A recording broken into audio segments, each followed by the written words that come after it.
ولو يعجل الله للناس الشر واستعجالهم بالخير لقضي إليهم أجلهم فنذر الذين لا يرجون لقاءنا في طغيانهم يعمهون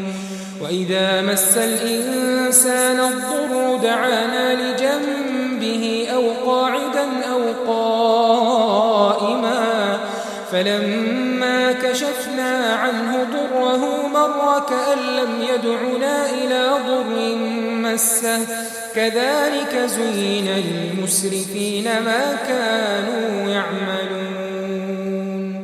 ولقد أهلكنا القرون من قبلكم لما ظلموا وجاءتهم رسلهم بالبينات وما كانوا ليؤمنوا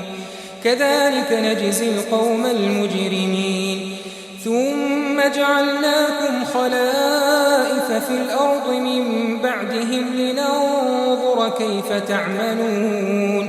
وإذا تتلى عليهم آياتنا بينات قال الذين لا يرجون لقاء نأت بقرآن غير هذا أو بدله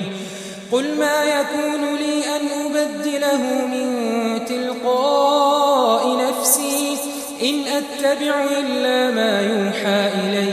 إني أخاف إن عصيت ربي عذاب يوم عظيم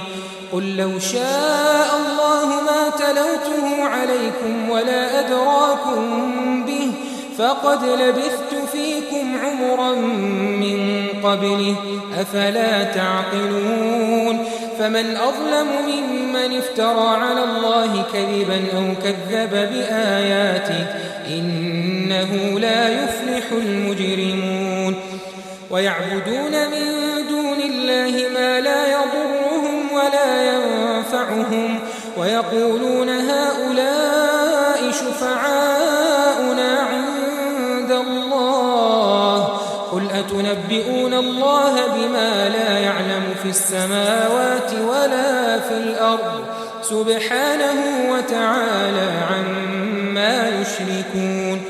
وما كان الناس إلا أمة واحدة فاختلفوا ولولا كلمة سبقت من ربك لقضي بينهم فيما فيه يختلفون ويقولون لولا أنزل عليه آية من ربه فقل إنما الغيب لله فانتظروا إني معكم من المنتظرين